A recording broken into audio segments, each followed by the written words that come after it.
Am I being picked up by the mic? I have a little PowerPoint, so you've got something other to look at than me, and I just want a sense of how time is going. Yeah, okay, great. This, yeah, great, okay. Yeah, so yes, thank you very much, Alison and Nina, for inviting me to be part of this panel. I've been involved in discussions about the nature and history of anti-Semitism for a long time, and the confusion around the topic just seems to be getting worse and worse. So the question I think we need to unpick is why people are so confused about something which really I think ought to be, relatively simple and straightforward. Hate towards people because of their background is something we should be opposed to, period. Why is there such exceptionalism around anti-Semitism, hatred towards Jews, and why such bitter argument about it?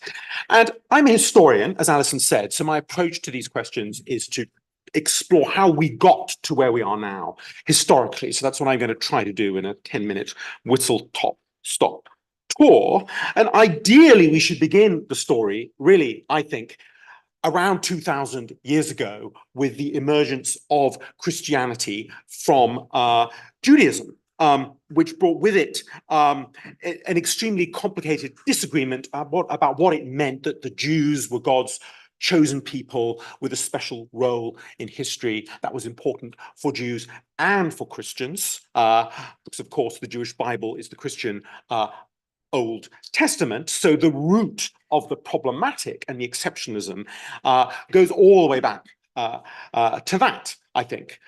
And if I can have a shameless plug, if you do want to explore this, you could read my latest book, came out a few years ago, What Are Jews For? History, Peoplehood, and Purpose, in which I try to explore the history of the idea of Jews having a special role in the world to lead the world into a better place, into some kind of messianic age of transformation, the importance of that in the Jewish tradition, in the Christian tradition, and in the post-Jewish Christian secular tradition in which Jews and Christians and secular people and others all kind of intertwine. And I track it back from 1600 in some detail, but also back to the beginnings of Christianity. But time is limited, so I'm not going to go back that far. For the sake of this talk, I want to really pick up the story in the 1990s, after the Cold War.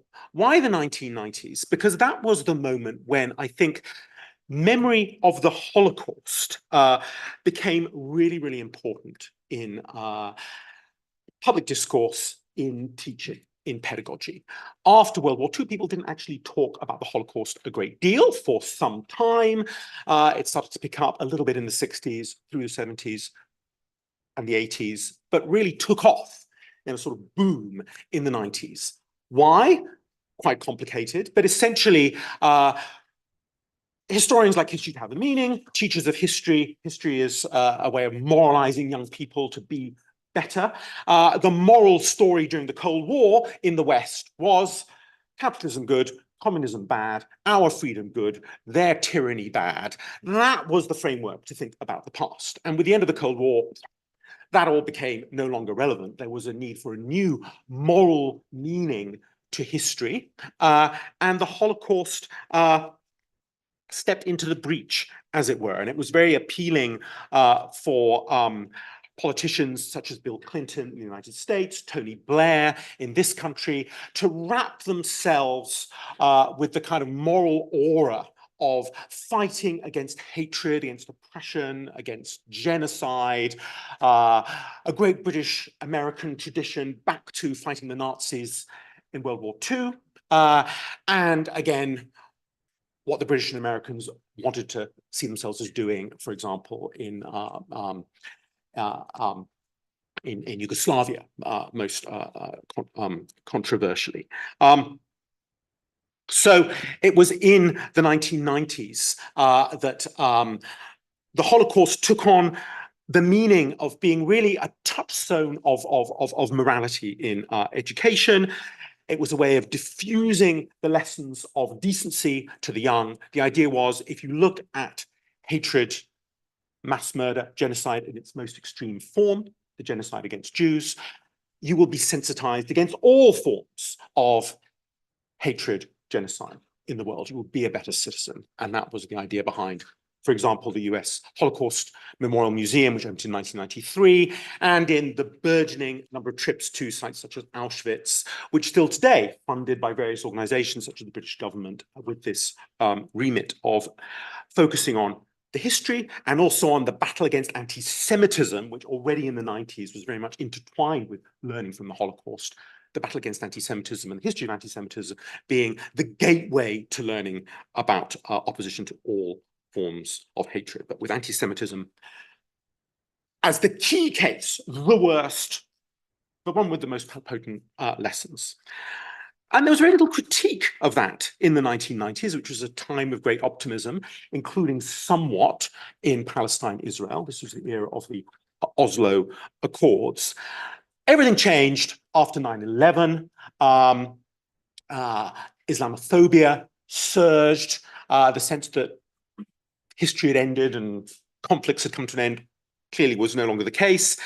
And conflict took off again in the Middle East and became a central site where actually arguments about anti-Semitism and empathy with Jews became a central field, not of learning from caring about one group to caring about all, but about a real conflict of whose side are you on, whose suffering trumps who else's suffering. So these were images that the older people in the room will remember very well, others will not, of, for example, bus bombings in Israel competing for public sympathy against scenes such as the destruction of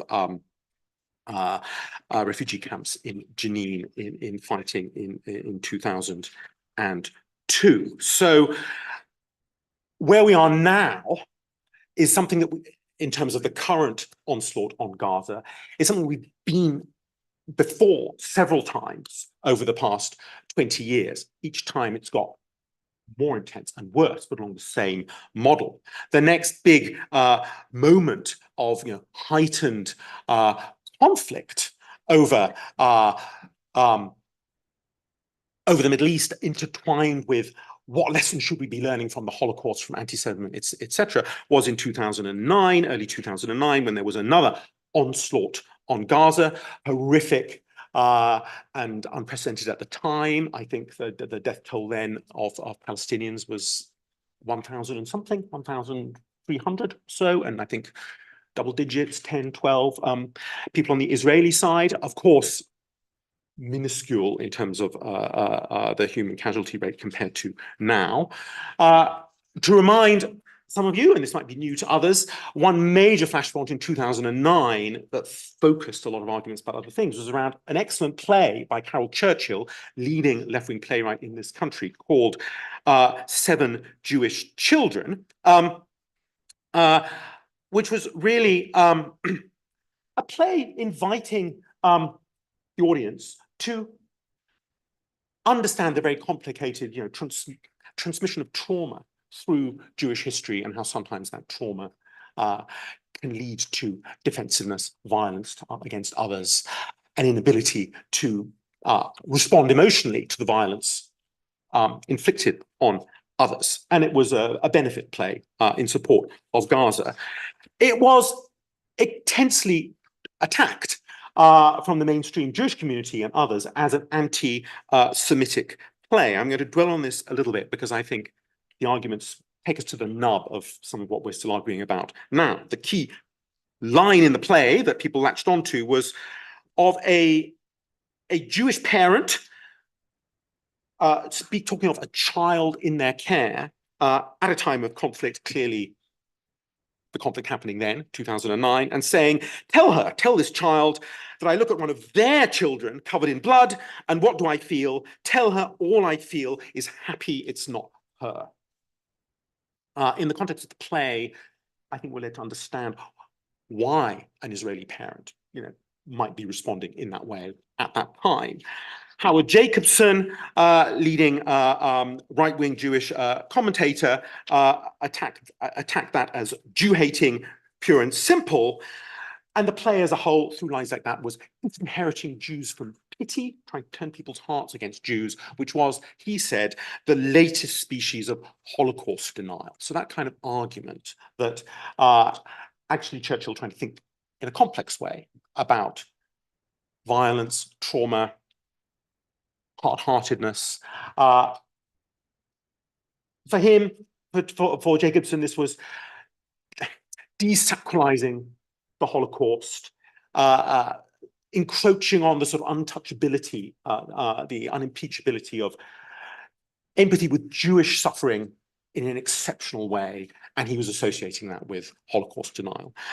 An absurd and I think indeed offensive argument, but one that had a lot of traction, tapped into a lot of those deep resonances of special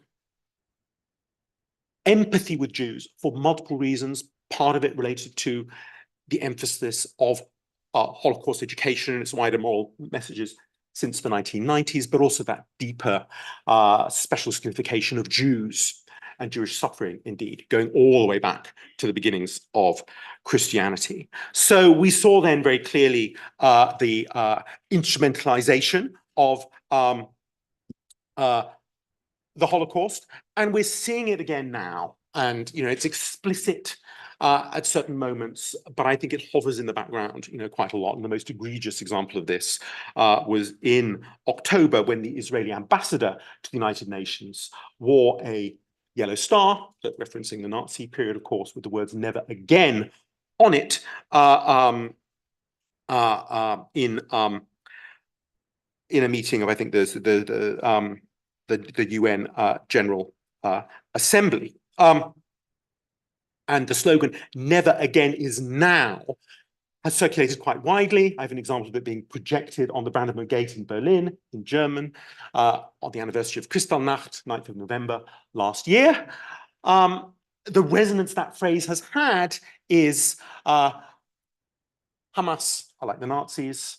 Never again means we have to do whatever it takes to stop this happening again. Now, therefore, whatever Israel is doing in Gaza is essentially justified. So that's one lineage, a logic, if we can call it a logic, behind support or defense for what Israel is doing. A riposte to that slogan has been "never again" for anyone, a universalistic lesson from the Holocaust, going back to what more optimistically people were hoping Holocaust education in the 1990s would lead to. But that is not how mostly it has played out in the 21st century.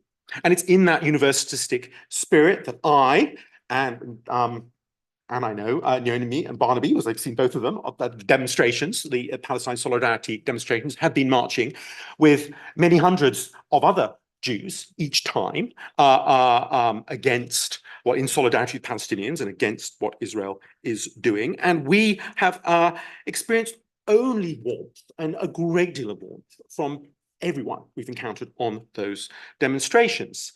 And yet, we've seen again and again, and most vividly recently from Gideon Falter, I think the chair of the Campaign Against Antisemitism, the line being pushed in the media very, very strongly in the right-wing media that Central London is a no-go zone for Jews. These marches are hate marches.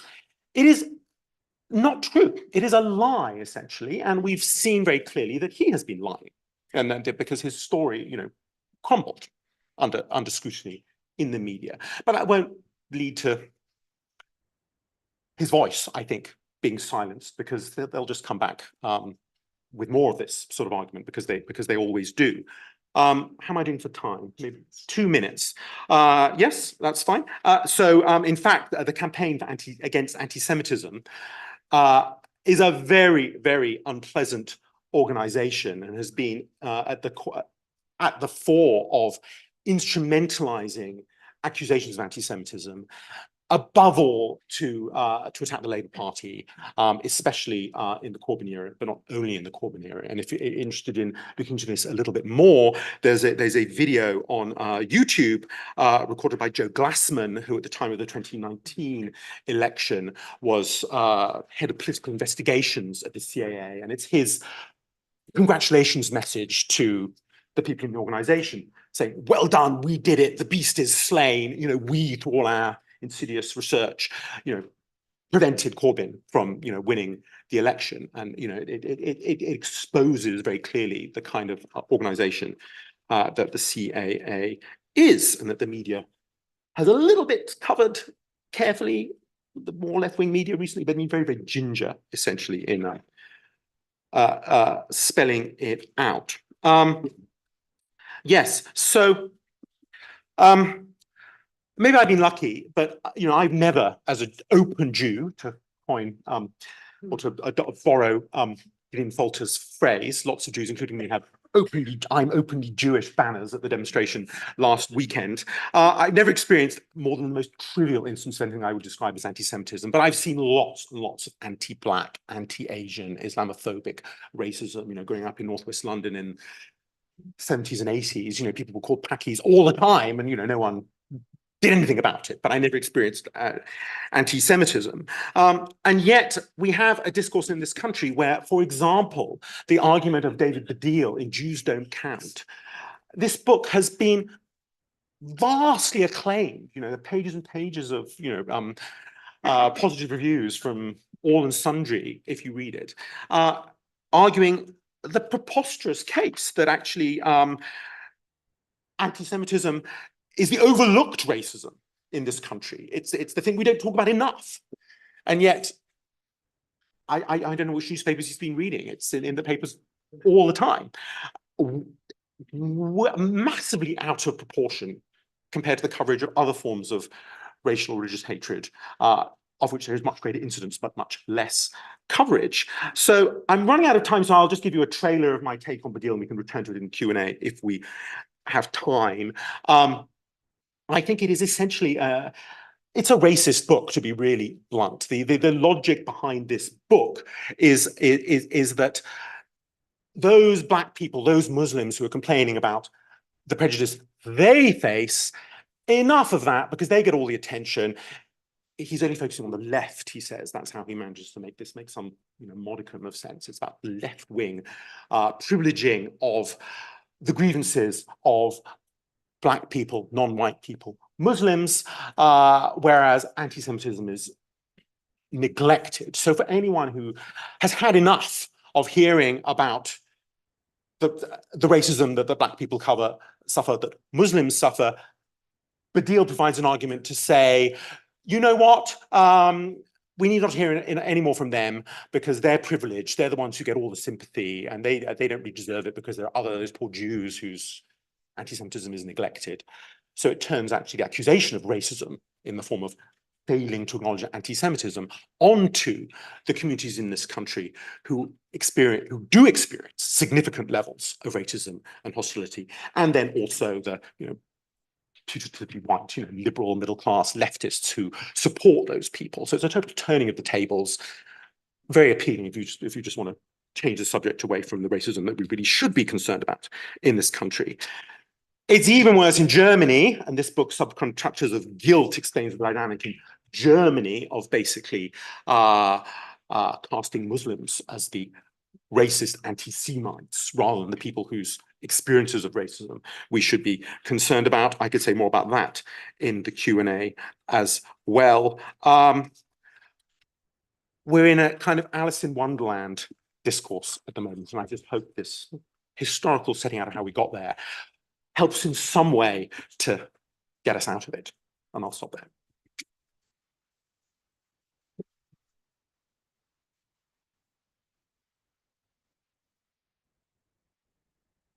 Thank you so much, Adam. I'm going to introduce Naomi now. Moving on. That was brilliant, Adam. Thank you so much. Naomi Wimborne-Idrissi is a founding member and media officer of Jewish Voice for Labour. So she has a lot to tell us this evening, which is historical, but also current. about issues within the Labour Party. As a Jewish socialist and a long-standing anti-racist activist in solidarity with the Palestinian people, she campaigned successfully in 2022 to be elected to the Labour Party's National Executive Committee. That's the good news. The bad news was that she was expelled from the party before she could take her seat on the National Executive.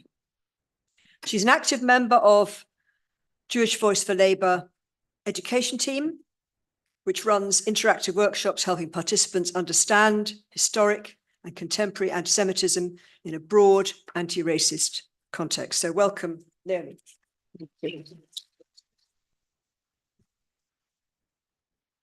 Well, thank you very much, Alison. And since Adam was allowed to plug his work, the leaflets about the Jewish Voice for Labour education workshops are right there on the table. So please, everybody, thank you. Please, everybody take one away with you, because I think we do a valuable job when we're not barred from doing it as we were in the Labour Party.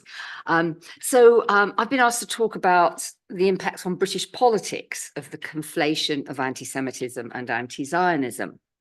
The thesis is that anti-Zionism, and by extension criticism of the state of Israel, is illegitimate because it necessarily entails and is motivated by hatred of Jews. That's the thesis. So questions that are worth looking at include, how does this conflation impact on tackling real anti-Semitism, which is, of course, antipathy to Jews for no other reason than there being Jews? And what is the impact on those in public life expressing support for the Palestinian cause? So I thought I'd start with a bit of my own experience. Growing up in a frankly irreligious, leftish sort of Labour middle class Jewish household, I wasn't anti-Zionist as such, but as a teenager in the 1960s, it seemed clear to me that Palestinians were the victim of Israeli aggression backed by the West. From 1967 onwards, I was increasingly dubious of Israel's claims to embody universal human liberal values in defense of all Jews in the world. You'll have heard a lot of this recently. Israeli spokespersons claiming, again yesterday, David Menzer saying, but we are evidently the most moral nation on the planet in history ever, and our army takes such care of civilians. I mean, it is extraordinary. Yes, so I was speaking about this as a youngster in Manchester University in a debate about Israel-Palestine, and that earned me my first denunciation as a self-hating Jew in the Jewish Telegraph newspaper. Fast forward to 2003, Palestine as an issue had been taken up by elements in the movement against the Iraq War, including Jews, and I joined a group called Jews for Justice for Palestinians at that time. From 2004, Palestinians inspired by the anti-apartheid struggle in South Africa began what we now know as the Boycott, Divestment and Sanctions Movement, BDS. Now, Israel's very well documented reaction to this, oops, this is what I don't like about reading for laptop, it shoots up suddenly, was to claim that it is a movement which aims to delegitimize Israel, and therefore an important goal was to, and they use this term, delegitimize the delegitimizers. So we supporters of BDS were delegitimizers. And how does one do that? Well, evidently, you accuse them of being motivated by hatred of Jews. Anti-Semitism, accusations of anti-Semitism, were the weapon of choice in this battle to delegitimize the delegitimizers. This is why you'll hear people like us talking about weaponization of anti-Semitism in the Labour Party and in many other places. Attempts to redefine anti-Semitism as primarily directed at Israel, viewed as the collective Jew, redoubled as Israeli actions drew mounting criticism, and BDS drew more and more support, gained more and more support. Adam's actually already referred to the 2009 assault by Israel, which gave rise to a huge amount of worldwide condemnation. Israel's Protective Edge operation in July 2014, which killed more than 2,000 Gazans, including some 500 children, was actually the direct inspiration for the foundation of the campaign against anti-Semitism, which Adam spoke about. According to Gideon Falter, who you saw on Adam's presentation, the Board of Deputies, the sort of main body claiming to represent Jews in the UK, was not being proactive enough in defending Israel against the delegitimizers. So the CIA was set up. You'll have seen, well, actually, Adam's already covered that bit, so I don't need to go into that. Their first action was against the Tricycle Theatre, now known as Kiln, Little Theatre. Many of you will have been there, over a decision of the board of the theatre, which has Jews on it, not to accept finance from the Israeli embassy that year for the Jewish Film Festival, which the theatre had hosted many times, while Protective Edge, that Israeli operation, was going on. Now, as a result of the CIA's denunciation, which was taken up by many others of like mind, the theatre's funding was threatened, and the artistic director, Indru Rubasingham, was denounced as a boycotter of Jews, no different from the Nazis. As so often, anti-Semitism weaponization targets people of color, like Hindu. Muslims, as we know, are particularly the butt of these kind of attacks. And that's a phenomenon which is difficult to square with the oft-repeated claims that opposing BDS is part of the fight against racism. It does your head in a bit, doesn't it, really? Fast forward again, and we now find that the CAA, Campaign Against Anti-Semitism, is treated by the mainstream media as an authoritative source on anti-Semitism, despite concerns about its Islamophobic rhetoric and the manipulation of data in shoddy surveys about British attitudes to Jews. It's on the news all the time. That's why Falter was able to get such a lot of coverage with so little effort. Along with the Jewish labour movement, which I could talk about more in Q&A if you want, CIA was a main driver of the Equality and Human Rights Commission investigation of Labour under Jeremy Corbyn. And their contention was that Corbyn had brought a flood of pro-Palestinian, terrorist-supporting Jew haters into the party. People like me. David, you were already in it. Or did you join as well? Yeah, so us, there we go. That was us. This narrative undoubtedly contributed to the ousting and replacement by Keir Starmer of Jeremy Corbyn. It was the result of an alliance between the Labour right, supported by the UK political and media establishment, to whom Corbyn's internationalist, anti-neoliberal political outlook was anathema. Al Jazeera's 4-part undercover documentary, The Labour Files, exposed the extent of the penetration of this network into the Labour Party. The impact of conflating anti-Semitism and anti-Zionism in British politics could not be clearer. Corbyn's opponents actually failed to win an EHRC ruling that he had made the Labour Party institutionally anti-Semitic. It didn't make any difference because they continued to act as if they had in fact succeeded in doing exactly that. Underpinned by the party's adoption of the International Holocaust Remembrance Alliance working definition of anti-Semitism, which we may want to talk about a bit more later, which has the conflation at its very heart, harassment of left-wing critics of Israel using anti-Semitism as a weapon has continued apace. Confusion about what anti-Semitism really is, how to identify it, how to combat it, has become dangerously widespread, as Adam again referred to.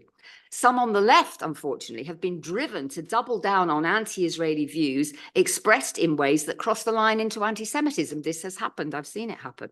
The waters have been very dangerously muddled. Many of the victims of this are left-wing Jews. Many, but not all, committed anti-Zionists, such as Stephen Kaposh, a genial Holocaust survivor who's been outspoken as a supporter of the pro-Palestinian protests since October the 7th. In January 2023, Stephen was invited to speak at a Holocaust Memorial Day meeting organised by a group called Socialist Labour Network. He received an official letter from the Labour Party warning him that the Socialist Labour Network had been proscribed because of its opposition to the party's line on anti-Semitism, and that he would be liable to expulsion if he spoke at their meeting.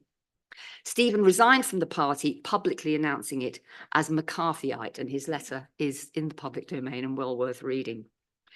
In my own case, I helped found Jewish Voice for Labour in 2017, an initiative by Jewish Labour Party members wanting to oppose the restrictions on freedom of speech and action resulting from the use of anti-Semitism allegations against pro-Palestinian party members. As a result of the high-profile JVL gained, I was included on the left slate in elections for the National Executive Committee in 2022, that Alison referred to. I was one of those elected, but I never got to take my seat. I was suspended for speaking at a meeting organised by one of those proscribed organisations that Stephen Kaposh had fallen foul of, and I was expelled early in 2023. I'm nearly finished. We have recently seen many more instances of anti-Semitism being weaponised to close down debate about Palestine and Israel, not only in the Labour Party, but in academia and society more widely. Candidates excluded from standing in local government and parliamentary elections, councillors suspended, academic careers threatened, student activities cancelled or censored, school children disciplined for drawing a Palestinian flag on their hand, cultural displays removed, artists banned from performing.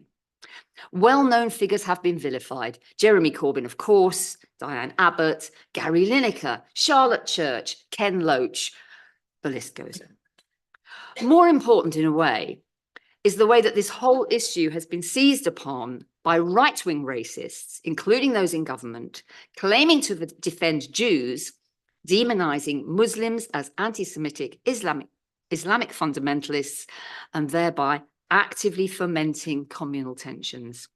A good example is that of Rabbi Zechariah Deutsch, the Leeds University chaplain, who provoked outrage among students and the local community by celebrating his service in the IDF after October the 7th, while the Gaza genocide was going on.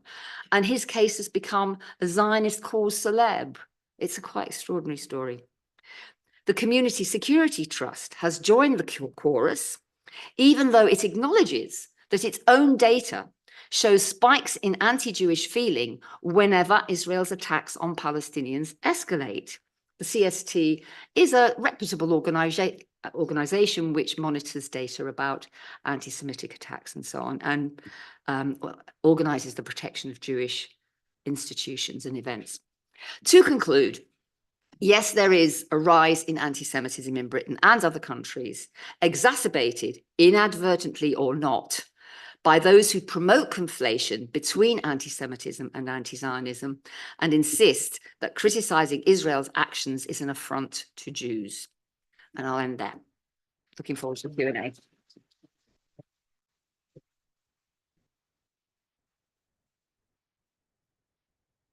Thank you so much, Naomi. Excellent, and very good to have the Labour Party placed in this discourse that we're involved in this evening. So Barnaby Raine is a doctoral candidate. Soon we'll be able to call you Dr. Raine. How long will that take? Supposedly later this year. Oh, fabulous, fabulous. Okay.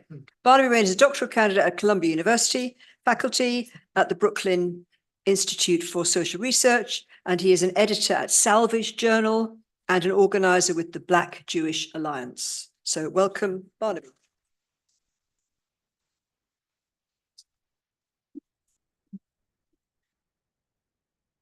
Thank you so much, everyone. It is hard for me to think of very much but the heroism right now of my former students, many of them at Columbia University.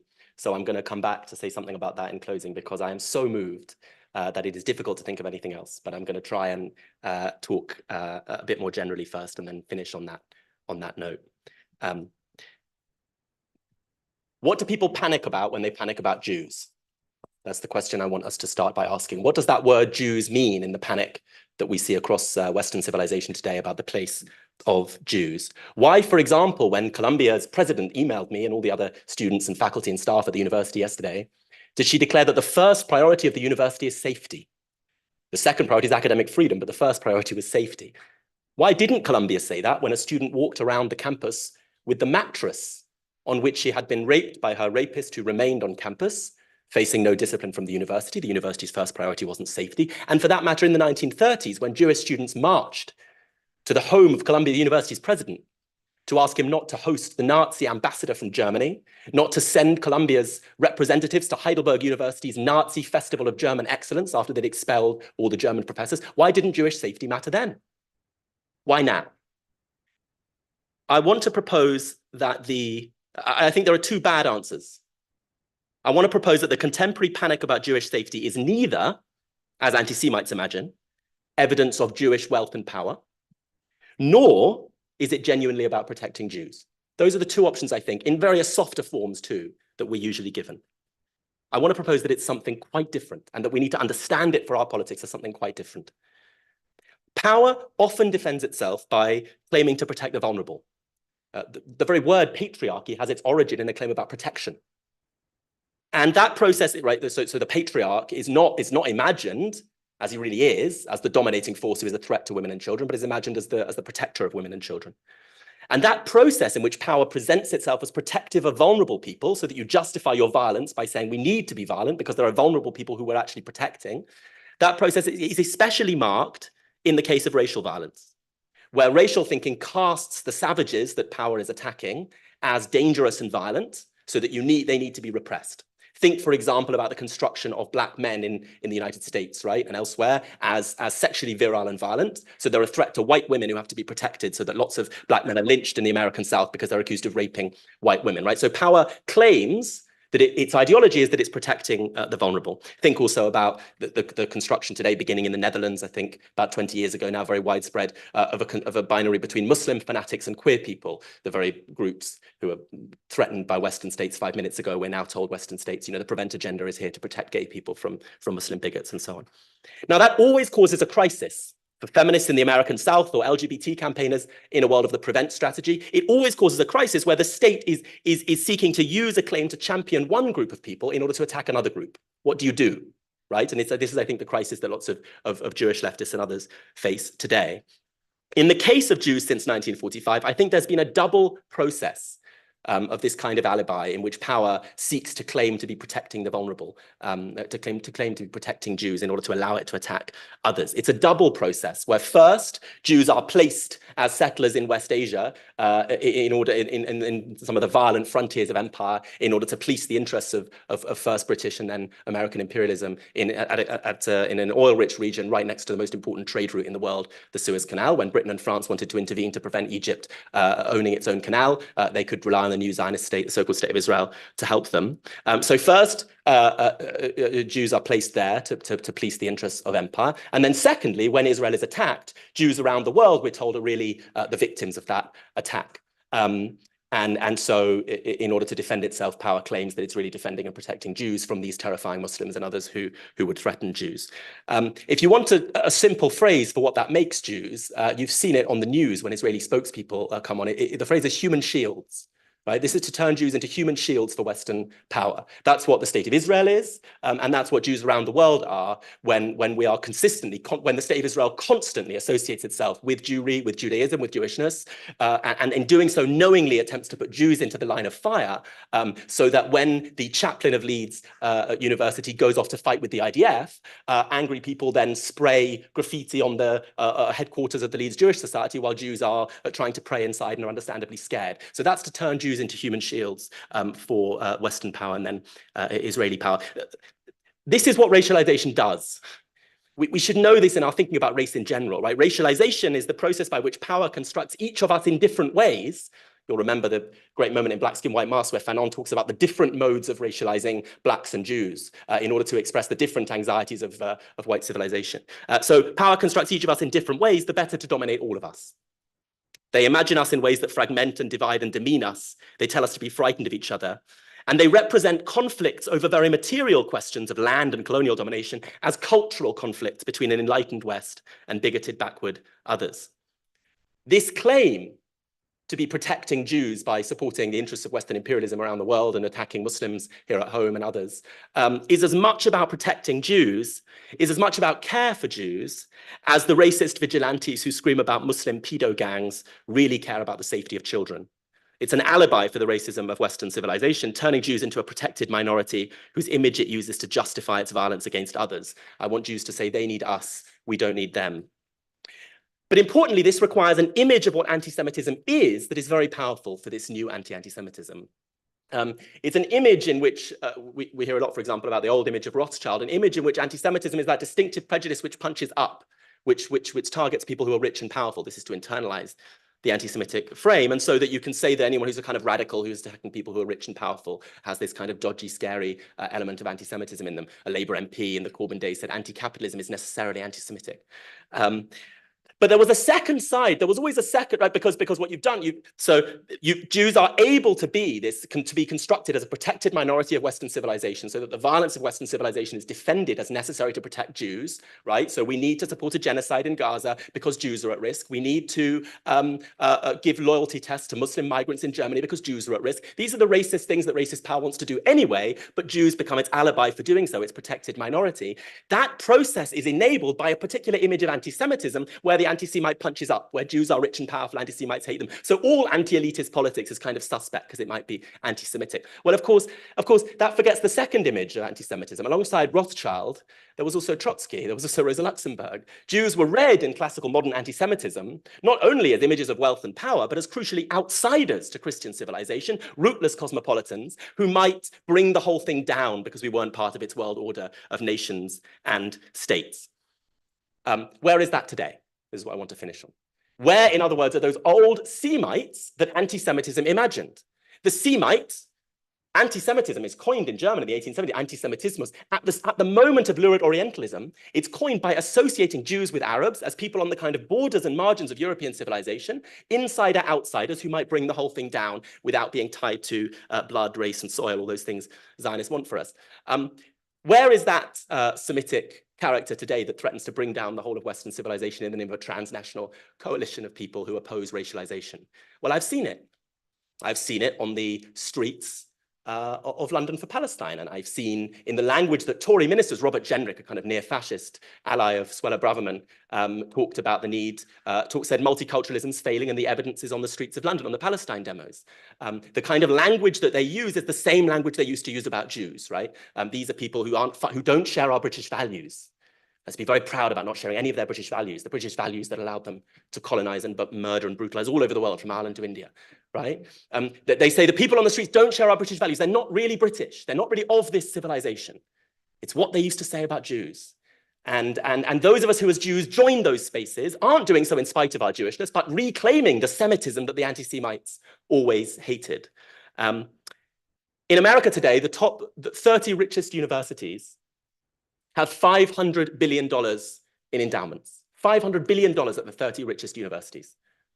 Well, I'm glad to report to you that 26 of those 30 universities today have active encampments, liberated zones, in which their students are demanding full disclosure of all of their investments and full divestment of any of their investments which are going towards the funding of a case ruled by the International Court of Justice to be a possible case of genocide. Less than 1% of Columbia's investments have been revealed, but they include investments in Boeing, Raytheon, Lockheed Martin, and Caterpillar, all builders of the bombs and infrastructure through which Israel carries out its violence. As Harold Zinn said, when they say you're disturbing the peace, what they mean is you're disturbing the war.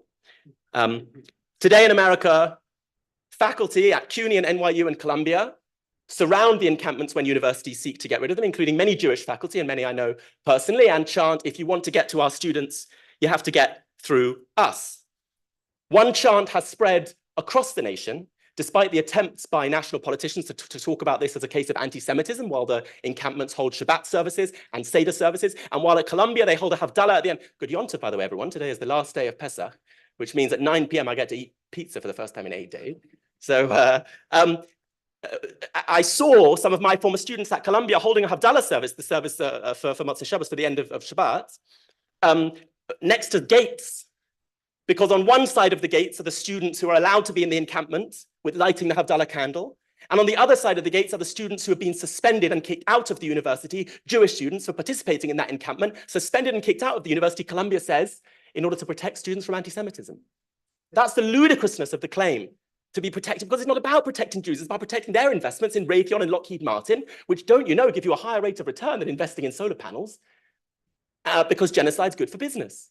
But it's not good to say genocide's good for business. It's really good to say there's a protected minority we're trying to help, and don't you know the black and brown people hate them and threaten them. That's how white Western powers always worked. So while national politicians talk about a crisis of anti-Semitism, and while lots of people want to talk about free speech, the students say, no, that's not what this is about. And a single chant spreads across the nation: disclose, divest, we will not stop, we will not rest. And they say it I've looked at the states where it's happened: in Texas, in Florida, in Utah, in Arizona, in Ohio, in California, and in New York. All of those are places, and there are others, where army or police or National Guard have been called in to drag students away. And as they're being dragged to prison, they say, disclose, divest, we will not stop, we will not rest. It gives me enormous hope and confidence. They chant, this is for Gaza, this is worth the risk. Harvard issued disciplinary notices to the students on their encampment. The students replied with their own disciplinary notice to Harvard. It says, repeated violations of our moral duty to liberation will result in increased disruption. Universities complicit in genocide will not be granted any peace. At Barnard, the women's college associated with Columbia, they had a vote on divestment. 90% of the students voted to divest from the Zionist state while it carries out a genocide.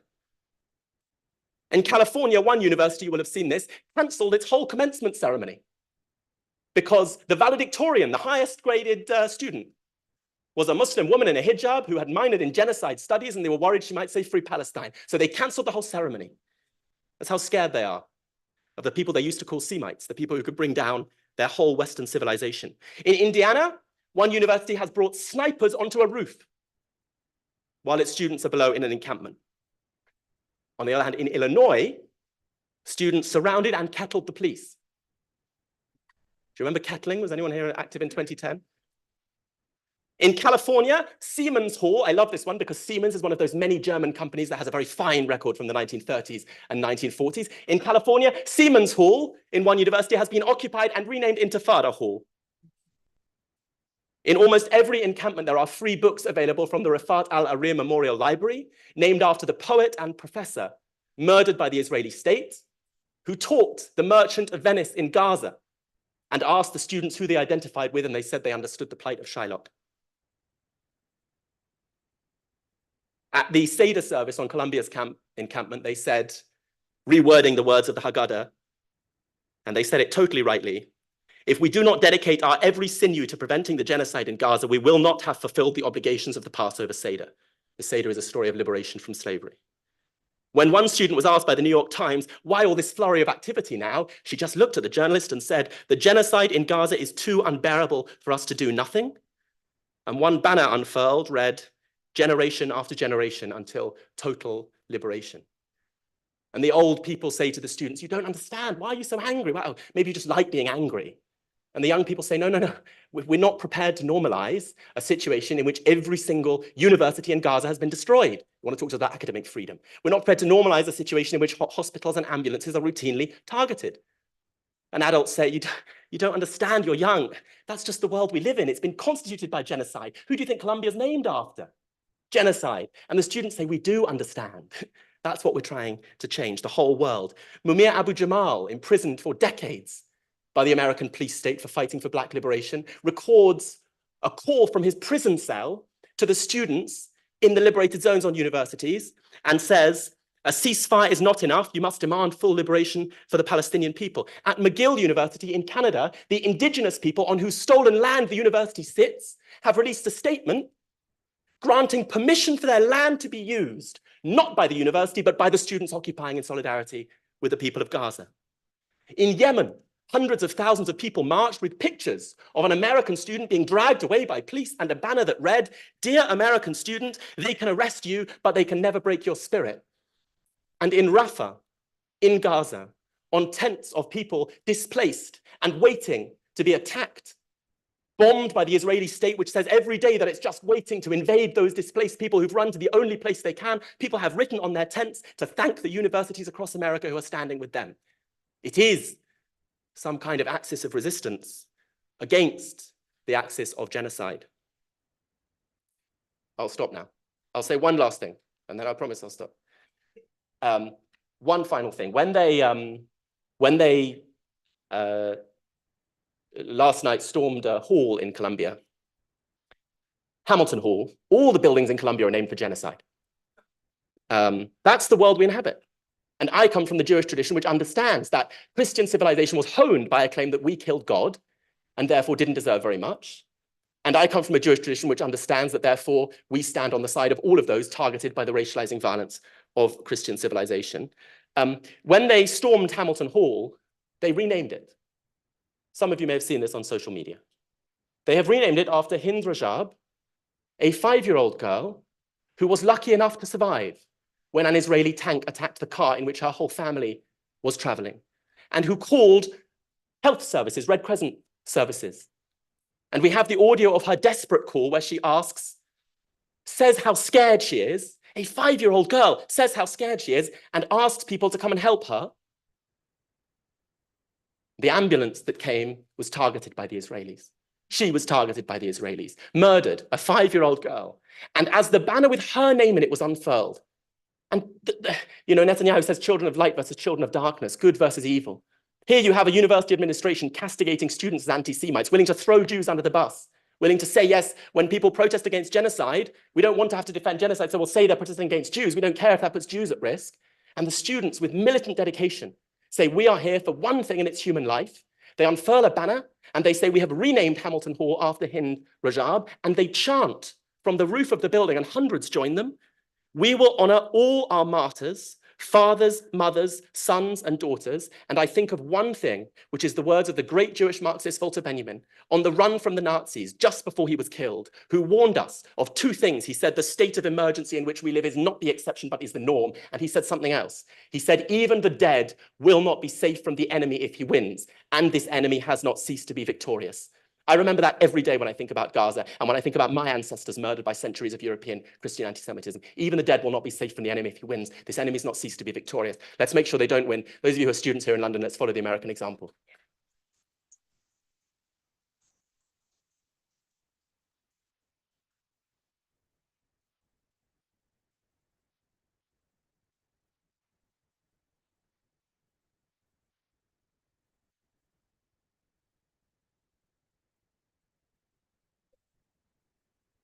Right, no, excuse me. Barnaby, thank you very much for the call to arms. Excellent. Now, it's possible that we have at some point an associate professor from Columbia, but shall we proceed with questioning Karen with questions? She may be able to join us, but as I say, she was attempting to protect her students.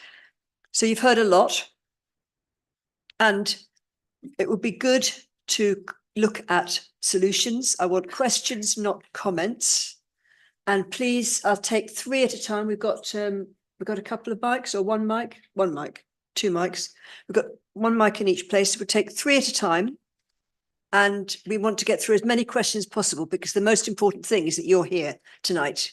And so we're going to try and be crisp and quick. And I don't see any hands up yet. No, one there, one there. We've got one over the side of the room. You're in the middle. Okay. Oh, okay. So well, that's okay. There's one this side of the room. Okay, Resham, could we have that one as well? So what have we got? We've got 1, 2. We've got a third one in waiting. Third one in waiting. Oh, sorry. You put your hand up first. Yes, you're third. Okay, please. Hi. Hi. I wanted to pick up on something that Barnaby was saying about the subject position of white Jews, white LGBT communities, white victims and survivors of child sexual abuse and sexual violence. And I wanted to ask how we oppose the policies that are springing up around these subject positions, which are defending Fortress Europe, because there's many policies springing up around them right now. Okay, so that's my question. Thank you very much. Yeah. Yes. Gentleman here next. You were talking about or hinting at cultural representations. Yes, sorry. Yep, Yes, yep. it's fun. Cultural representations of Jewishness in the history, the Jewish history and the Holocaust. I was recently reading critical reviews reactions to the miniseries Holocaust from the late 70s with a very young Meryl Streep, if you're interested. And I was wondering what these cultural representations are meant to teach us, not only about the history of the Holocaust, but also about what anti-Semitism looks like, or what anti-Semitism is supposed to look like. What is the discourse that they're advancing when they're being represented? Because when you mentioned the 90s, the first thing that came to my mind, oh, Schindler's List. Excellent. Thank you very much. And this gentleman here. Hi, thank you for the footnote on Germany.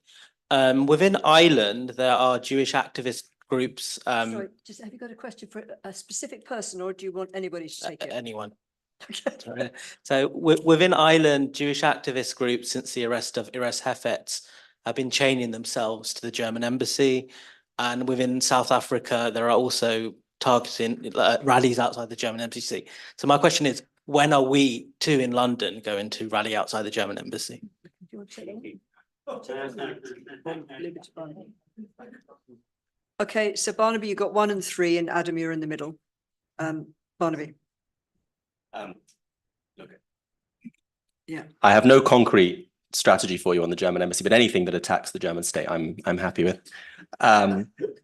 There's a good model in world politics, if you want to know what side to be on, which is check what side the German right is on. And when you have a situation where the German state is bitterly opposed to the case brought by South Africa against Israel at the International Court of Justice, and the Namibian state releases a statement saying, you don't know anything about genocide, Germany. You carried it out against us. You carried it out against Jews. You're not being the perpetrator doesn't make you a moral arbiter. This strange thing Germans seem to assume that being a perpetrator makes them people we should listen to. The question about Fortress Europe. James Cleverly just last week was in Lampedusa, in the island of Italy, to praise the migration policies of Giorgia Meloni's Italian government, which just 5 minutes ago, the European mainstream right accused of fascism. But now that they are, the European Union, which I shouldn't be too controversial, the European Union, which some people think was some kind of great thing that we should vote to remain in, does deals with Libya and with Turkey, where people smugglers are paid to pull people back into prisons where they're tortured. Moderates and centrists are covered in all this sort of violence. I think that the response when people engaged in enormous processes of violence claim to be defending vulnerable groups, the response can't be either to take that claim at face value or to respond by thinking that, well, there are 2 ways you can take that claim at face value. Either by saying, yes, they're defending these vulnerable groups, aren't they great? Or, yes, they're defending these vulnerable groups. It must be those vulnerable groups are actually very powerful and in control. It must be that, so if you're being accused of homophobia as a Muslim, if you're being accused of anti-Semitism, okay, maybe those groups really are very powerful and in control. Those are not good answers. The good answer is to say this isn't really about protecting the people it claims to protect. And it's very easy in the case of the new anti-Semitism. Nowhere in the world are Jews more in danger than in the Zionist state. Its claim to offer safety and protection to Jews has manifestly failed on its own terms. Those are not the only terms that matter. And it has put Jews at enormously greater risk all over the world. It is Zionists themselves who will often point out that every time Israel attacks Palestinians, there's an uptick in anti-Semitism. I want to ensure that we combat anti-Semitism, whatever Israel does. But of course, the logic in which Israel carries out acts of violence and then says, blame Jews everywhere for everything we do, helps to generate an uptick in anti-Semitism. So the response has to be to say, when power claims to be protecting vulnerable groups, we have an understanding of racialization, which is not just some people are rich and successful and other people are poor and targeted, but racialization constructs all of us into different positions, the better to dominate all of us. And so even though our experiences are different, the agenda is not any of our protection, unless you happen to be a major shareholder in Boeing or Raytheon. The agenda is your protection, but it's not the protection of Jews. And that, I think, should be a starting point of our response to the kind of new anti-Semitism. Okay. Adam? Yes, press this. Yes. Yes, Holocaust, I think, was in the 70s and was sort of the beginning of television representations of the Holocaust as an emotionally intense journey into the past from which one draws moral lessons, and Schindler's List is in a similar vein, but on a much greater kind of reach in 1994. I think. My memory of watching Schindler's List is, you know, someone shouting out at the end of the screening in Leicester Square, "Never again!" And there was a huge round of applause. But it was happening again at that very time, because this was the time of the genocide in Rwanda.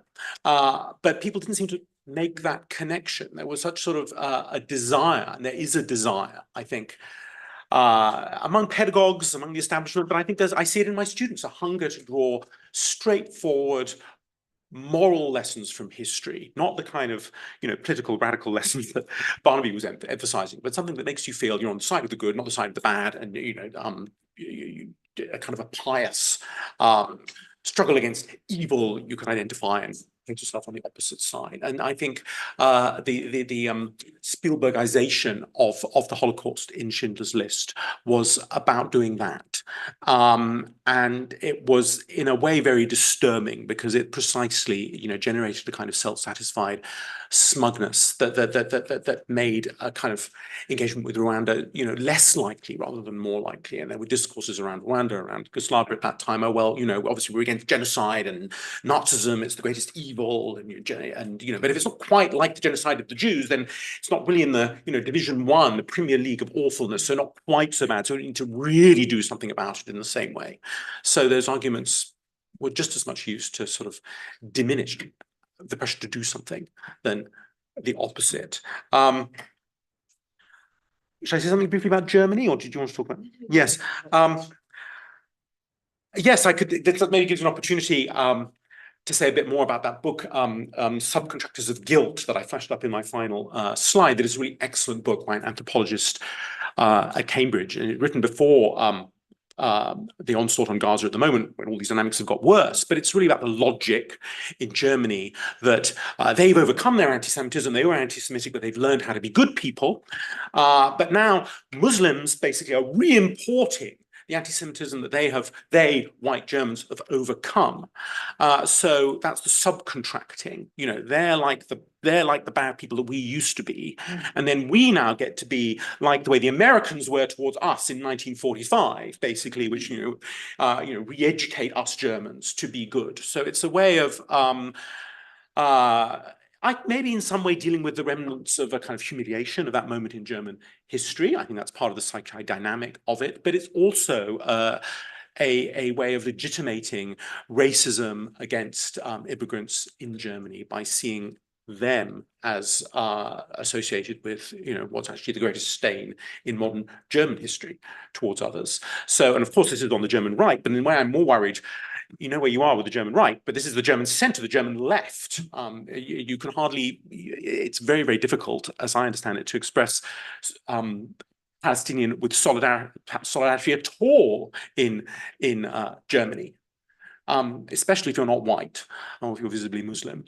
So, and that is incredibly, you know, problematic. So chaining ourselves to German embassies is one way of dealing with it. Another way is, I think, kind of unpicking the really screwy psychodynamics behind that, so that we can perhaps begin to overcome it.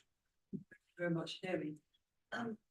Yes, one thing about this resurgence of hostility towards pro-Palestinian activism in Germany is it's actually not very new. It's a number of years ago that people who were supporting boycott, divestments and sanctions in Germany were being excluded by writ from demonstrating on anti-racist demos. So that the Die Linke, which you would think of as a left-wing movement, which you would expect to be in solidarity with the Palestinian people, on the contrary, the hostility, and it's obviously part of this very complex relationship that German society has with Jews as a result of the Holocaust.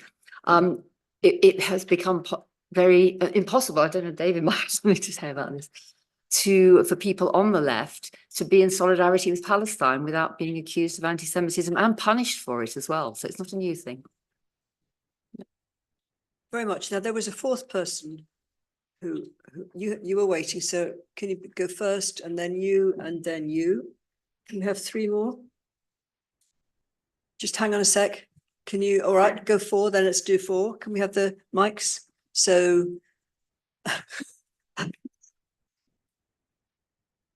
me first? Yeah, I think this question is for Barnaby, but I'd be interested in everybody's thoughts.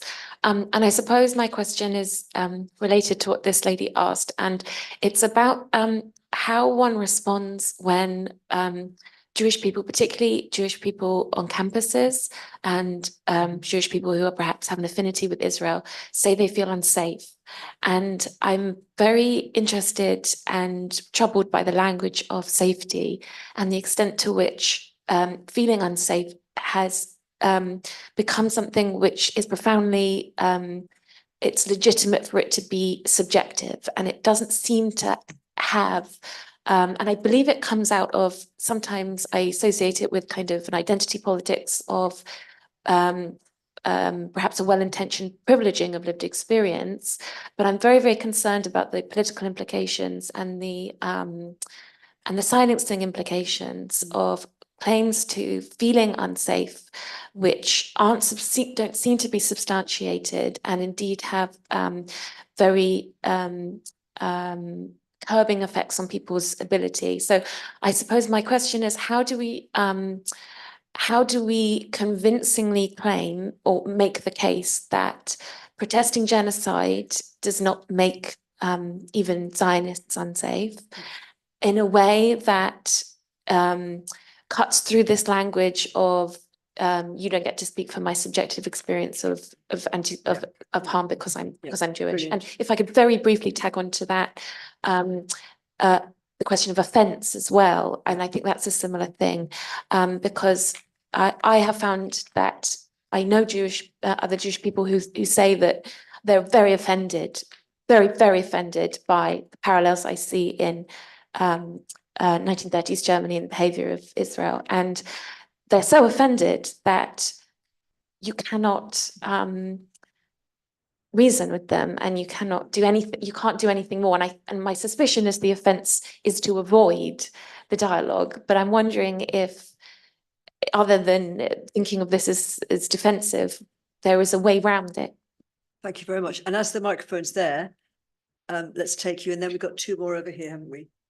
You and who was the other one? You, yes.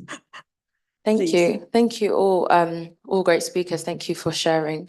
I basically have it's two parts, but I'll be very quick. The first part is about essentially, obviously, the muddying of the water between, Zionism and anti-Semitism, all that. And I was thinking, to what extent is this an existential crisis for the West or for Europe? To what extent is this bigger than, I guess, in a combined conversation? Sometimes the bigger interests that you said, I know you mentioned about, they're protecting their interests, and it's easy to say you're protecting a minority group. So I think the invisibility of the wider interest makes it difficult then to agree, because it's like, well, who exactly is there some sort of puppet master? Like, who are they? So I guess in a combined question is that, how do we make visible the bigger interest, especially when people in this country don't like to recognize that capitalism is one of many economic systems? They believe it's like fact and it's the only way to go. So is it an existential crisis? Because then if it is, the interests are protecting capitalism and many other evils, and how far are they willing to go with that? And then secondly was, how far can we trust, or do you think we can trust the UK or America or European countries that are enabling this to actually create a consciousness that is more open or more critical of genocide? Like, is this just in the consciousness of Europe now? And if we are gonna protest against it, what is our likelihood of success in changing this consciousness that requires everybody? Lovely, thank you very much. So this gentleman's been waiting very patiently. Have we got the other microphone? And then, you, yeah. Scott. Yeah.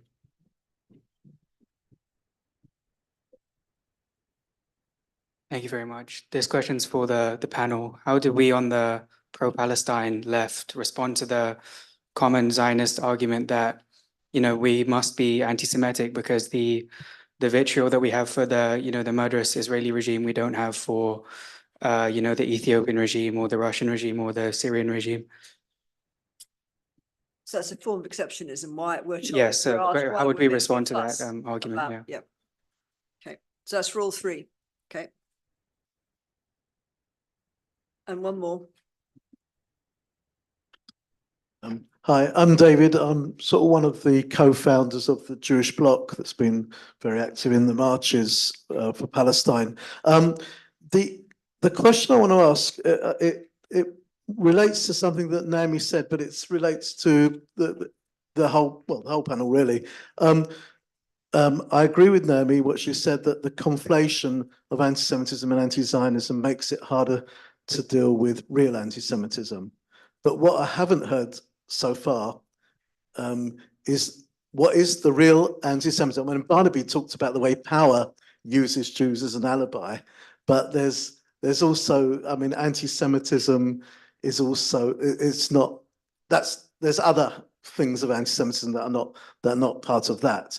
You know, that I, you know, my background is as an anti-fascist, and I'm very aware that there is real anti-Semitism, but I want to know where it is, who is it, and how do we, where does it live, where do we find it, and how to combat it? And I do think that you know, there are things that have shocked me in the last few months, which is when I've been in pro-Palestine networks, etc., and seen people sharing a video. This was a video by Five Pillars, an Islamic organization that was interviewing Mark Collett, a neo-Nazi who's been a neo-Nazi for the last 25 years, or people I know on the left sharing Nick Griffin's, you know, Nick Griffin of the BNP, his post, which pretend to be pro-Palestinian or anti-capitalist, but without any awareness of who and what he's trying to do. So I would like to hear the panel's thoughts on that, because I think you know, it's a danger to our movement. Yeah. So I'm going to thank you very much. Naomi, would you start, because you did make that comment that real anti-Semitism is on the rise. Yes, indeed. There we go. I'm kind of reluctant to take that one on because I think it's such a huge subject, and there were other things I wanted to talk about. Because really, what David's just raised is the question of anti-Semitism, which is starting to pollute some elements of the pro-Palestinian movement, and that's. I think it's always been a danger, and it's becoming more and more of a danger. I mean, I can't really think of an answer to that other than to say that within our own networks, we mustn't be afraid to raise it. And it's difficult because I feel very strongly that we can't go on talking about anti-Semitism all the time. There is a genocide going on in Gaza, and the West Bank is being ethnically cleansed. So I kind of feel quite reticent about foregrounding anti-Semitism. So you've kind of pointed out some of the places where it is and where it's dangerous, and we do have a responsibility to call it out, but I'd quite like to hear what the others have got to say about that one. I wanted to talk about the muddying of the waters, and the questioner who said, is this in some way an existential threat for the West? I think this is very interesting, because one of the things that was noticeable about the Corbyn era and the Corbyn phenomenon was that lots of people kept thinking, oh, well, you know, it's just the Zionists pulling the strings, and it's just because he's pro-Palestinian that he's regarded as such a threat. But no, that was not the case. It was the political current that he represented that was seen as a clear threat to power and wealth and influence in this country. And it's quite difficult to get that across to some people who are very focused on Palestine. And I think it's important that we do take that up. And I was very impressed by the subtle way in which Barnaby spoke about that. I mean, people who are young may not know that there was a book which was turned into a play, which was televised as a drama on TV, called, back in the 80s, was it? The Very British Coup, written by a former MP called Chris Mullen, who's actually continued to be quite outspoken about such things. And he postulated a situation in which a Jeremy Corbyn type figure, long before Corbyn was thought of as being a Labour Party leader, an opposition leader, is elected as Prime Minister, and how the establishment reacts. And it's not anything to do with Israel, Palestine, or particular lobby groups. It's the entire military industrial complex, the entire finance sector, the entire media just destroy this man and his supporters, this whole movement. And I read it in a book club after Jeremy was elected, and we were all sitting there thinking, it's happening right now. You can see it happening right now. So yes, I do feel that for Western capitalism, what we're seeing now does pose an existential threat. They see it that way. Unfortunately, they've got all the big guns, and we've got fantastic, heroic students camping out in American universities. We've got to find ways of mobilizing huge numbers. We are many, they are few. You know, that's the kind of the strength that we have is in our numbers. Thank you very much. Adam, could I ask you to address the issue, maybe the muddy water issues and existential crisis, and also the issue about real anti-Semitism? Yes. Could I try to say something very briefly about all four of them? Because I thought, Please go. yes, for it, I'll try to boom, boom, Yes, boom, boom, well, boom. you've got- As well, briefly as I you've can. got They're four. four great questions. They're all Yeah, really important. So I'll try to keep us brilliant. 30 seconds on each of them. What to say when Jews say, I feel unsafe, which most Jews are saying at the moment. It's important to be clear, this is an extremely unrepresentative panel of Jews, to say the very least. And this discourse of fear is pervasive in the mainstream Jewish community. Why? All sorts of reasons. It's become an increasingly inward-looking Jewish community. The Jewish media, the Jewish Chronicle has basically been hijacked, a very extreme right publication that sort of pumps the Jewish community with a sort of sense of fear. It's basically the anti-Semitism Chronicle these days, doesn't cover much else. I also think, and this might be controversial in this room, I think the distinction between feeling unsafe and being unsafe is something that we have to be really clear on in all cases around religion, around sexuality, that we've allowed that blurring of what feeling and reality to become too kind of mainstreamed on campus. That's now become a card that can very easily be played. I think it is true also that if you're a Jew with family in Israel, with attachments to Israel, you've gone to a Jewish school, you would have received a lot of Zionist propaganda. It's uncomfortable. It's difficult, to be in the world. But maybe it should be. It's also difficult to be Russian, I think, on campuses today, because you might have family in Russia that are also, being conscripted into the army. Your country is essentially being trashed. But people aren't saying, there's not much sympathy out there for, it being difficult to be Russian. My mother was raised in South Africa, and it was difficult for her with a South African accent in the 1970s. Just opening her mouth and people would assume she was a racist. It was difficult. But she lived with it. She didn't, it was okay. And I think she understood essentially the stakes in terms of apartheid are what the real battle is about. And if there's a bit of kind of knock-on assumptions made about people that aren't quite fair, that's just something you have to deal with sometimes. So, I think, if you identify, if you're from a place that is doing terrible things, you should expect it to be uncomfortable, and you maybe should expect that, you might not get a hearing until you make it clear that you're opposed to what that country is doing. Is this an existential crisis for Europe, for the world?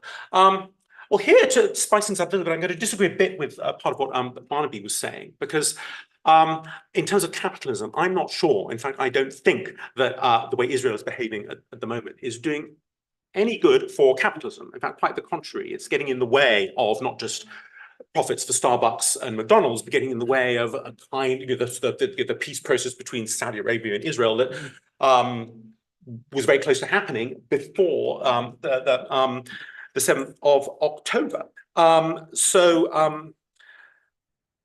For reasons that I don't think are to do with capitalism, they're to do with the kind of exceptionalism around deep associations with Judaism and Jewish suffering, leaders in the West are willing to cause a lot of problems for themselves to support Israel. And I think Jewish Zionists and also Christian Zionists, other Zionists, have a lot of agency in all of this. I think it's very likely that that Biden is going to lose the presidential election in November because of the stand that he's taking.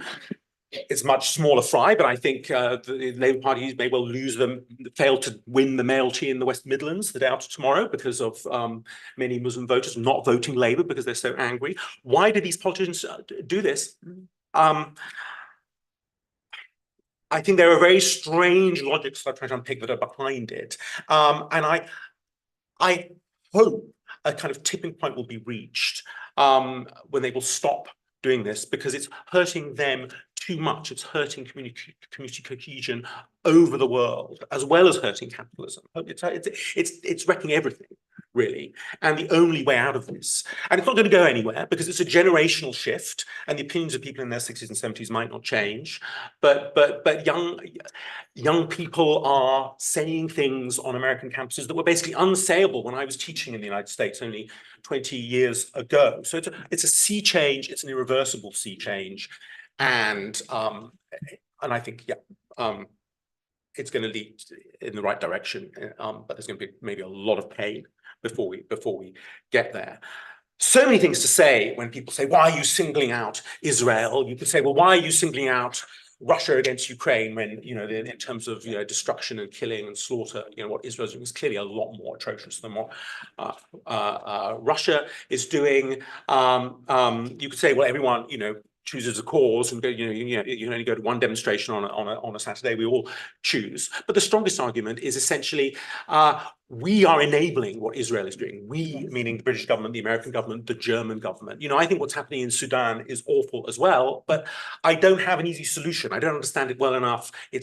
I don't think there is an easy way to stop the awful violence in Sudan. But there's a very easy way that those governments could follow, right now, to stop what is happening in Gaza, and that's the reason to focus on it. To stop arming. To stop arming, absolutely. Just yes, absolutely. To stop arming, to censor in the UN unequivocally, etc., etc. What is the real anti-Semitism? Well, here I'm again going to disagree, I think, with things that both of the other two panelists have said. I said I've never experienced anti-Semitism. My sense is that anti-Semitism in this country is at a vanishingly low level and has been for some time. And I'm not sure that it's rising. I'm also not sure that the CST is actually really a reputable organization in some ways to an extent, but I think their statistics, they've been saying that it's, at record highs, constantly. It's always like a new high. What they seem to focus on, and I think you did say this, is online material. And you were mentioning that also, David. Of course, there's a lot of, I don't use social media, basically, but there's all sorts of idiocy online, and there always will be. I think that will stop. And yes, it is concerning, and it should be called out. But I think the harm it caused Jews is of such a different level to the job discrimination, the being turned down for housing rentals, the open dismissal of their cultural heritage that Muslims especially and other non-white groups face in this country is just of an absolutely different league. So yeah, I'm not an anti-Semitic denialist, or I've been accused of being one, but I think it's so tiny compared to other forms of racism and hate. It's not something we need to worry about very much. I don't think it's, and I think also people think weird stuff about Jews because Judaism is a bit of a weird religion. It's got this weird, strange association with the roots of Christianity. And that's never going to change either. So, I don't think it's ever going to be, that's not going to go away. That's our cross to bear, so to speak. Yes. Thank you very much. So Barnaby, I think again, do a broad sweep of all four questions. I was willing to be nice to the other panelists.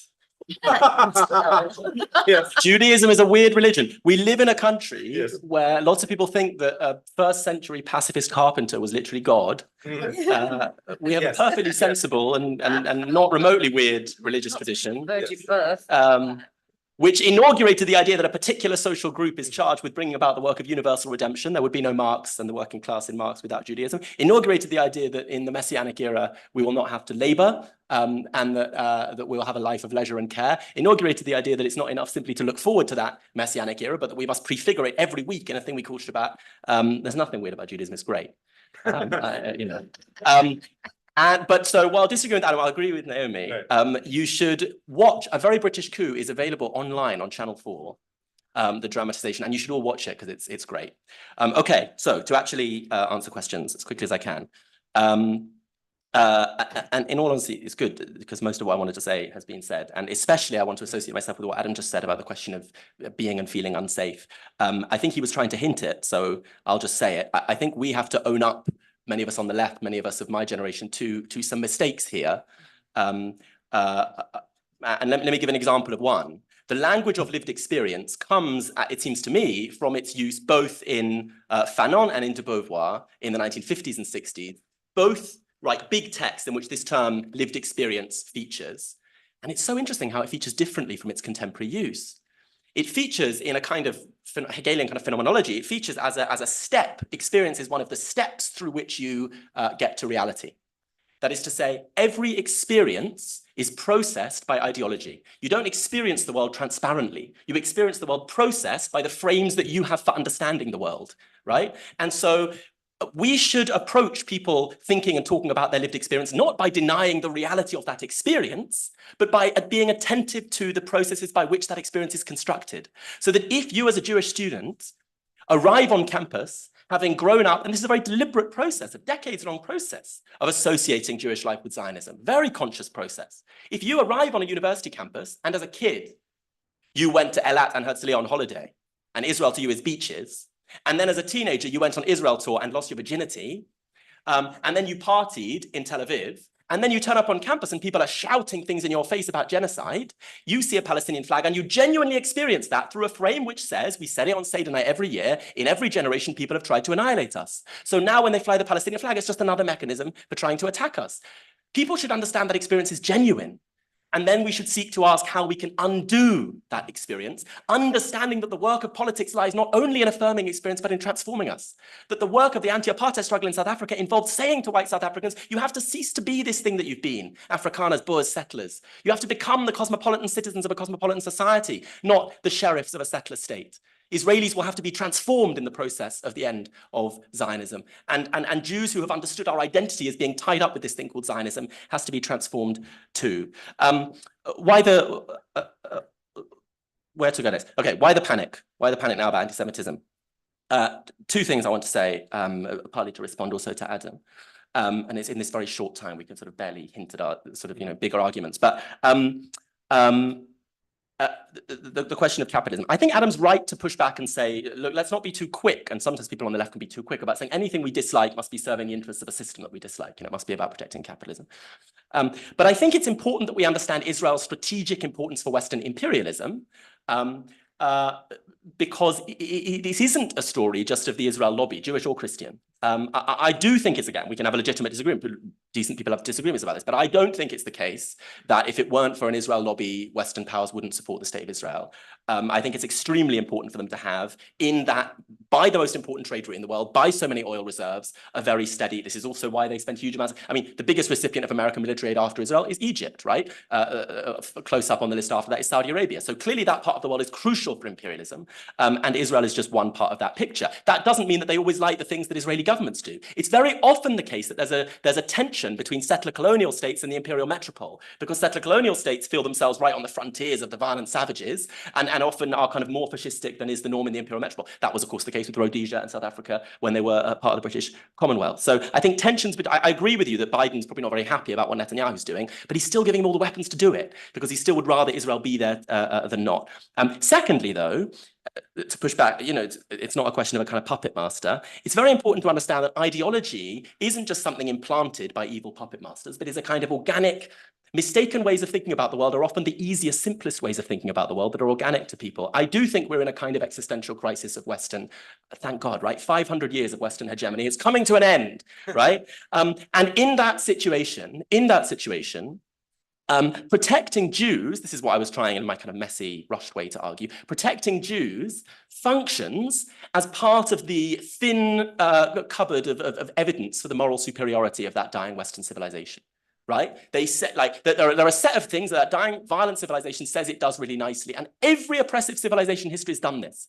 It has cast those seeking to displace it as savages who wouldn't protect its protected minorities. Right? A great friend of mine has a very good article about the history of French colonialism in Algeria and the way that they use Jews in a similar kind of structure to say the FLN, the liberation struggle, can't be trusted to protect Jews. And in that setting, I think the panic about Jews is both a conscious material project by those invested in the defense of imperialism to find an alibi for their defense, and a genuine belief from people who want to who think that this thing called the West is something nice, and the way that they defend the idea that it's something nice is by saying it protects Jews, or it protects gays, or it protects whoever it is from the backward savage Muslims, African, whatever.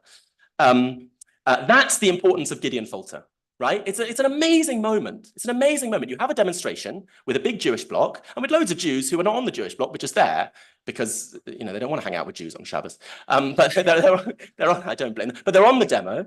And then he turns up and very loudly and aggressively says, I'm threatened here because I'm Jewish. I can't be here freely because I'm Jewish. And the Metropolitan Police agrees with him.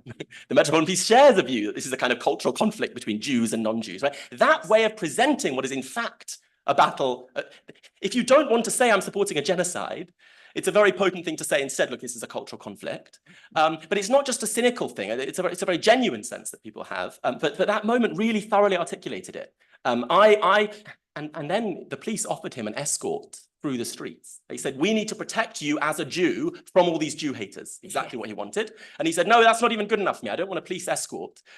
He then went on TV and said, the police would never have treated a black person like this.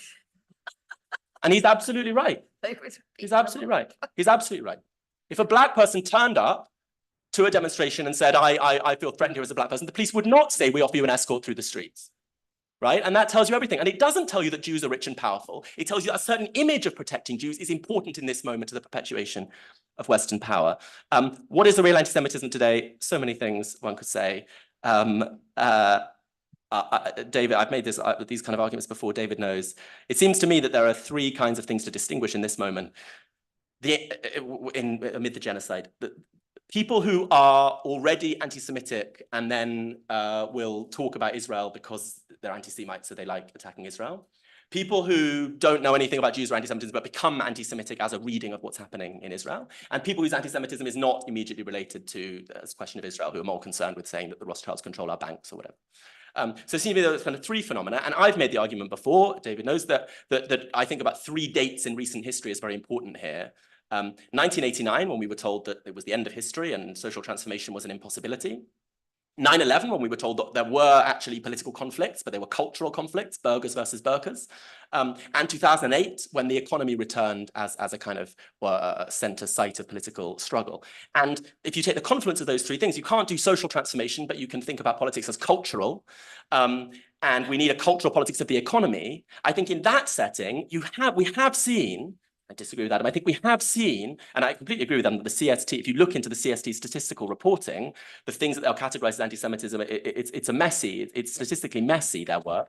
But I think that we have seen a clear uptick in anti-Semitism, not simply related to the state of Israel. And I think it's about a situation of a kind of crisis of neoliberalism after the possibility of socialism. That is to say, people seek a cultural language of the economy in which powerful Jews controlling things is more compelling than saying, because you know, it's a bit like you don't believe you can get rid of billionaires, but you think you can elect one billionaire who says he'll drain the swamp and who all the other billionaires clearly hate, right? All the most annoying people like Hillary Clinton clearly don't like this guy. So you can elect, he's still a billionaire. It's a similar kind of, we don't think we can totally change the world, but we can take out the Rothschild bankers if we can't get rid of all bankers. I think that's a real phenomenon. Last thing about the singling out thing. Naomi and Adam have both answered it excellently. So I'll just say one, our taxes don't fund Assad's bombs, but I'll just answer it. And as the American students are saying, our university endowments don't fund the state of North Korea. I'll just add one thing, which is there is a distinct violence to settler colonialism. And there is a distinct violence which says we will give people rights, deny people rights, bomb and kill people on a racialized basis by a judgment about what their ethnicity is. And I think that elicits a special horror in people. And I know it elicits a special horror in people because I know that many people were horrified by the apartheid state in South Africa. And I know that when they were horrified by it, the apartheid state said, why are you singling us out? The apartheid state said there are states across Africa that are violent dictatorships. In fact, the apartheid state said it's better in lots of indices to be a black person in South Africa than in some other states which are black ruled.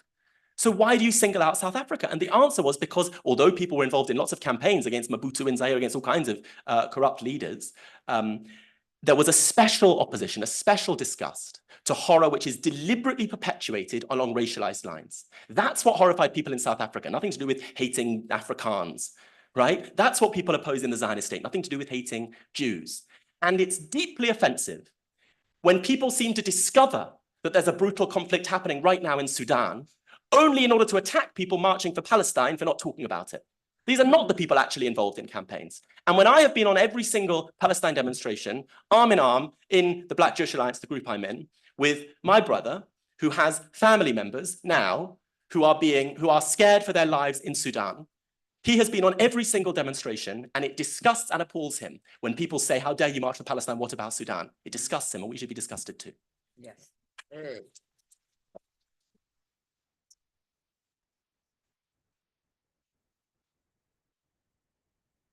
That is the end, I'm afraid. That's been an amazing evening, fantastic panel. Thank you all very much. Brilliant.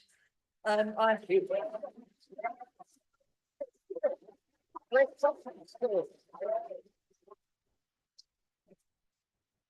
want to also thank Nina and also Sanjana and Resham, who have made this all happen.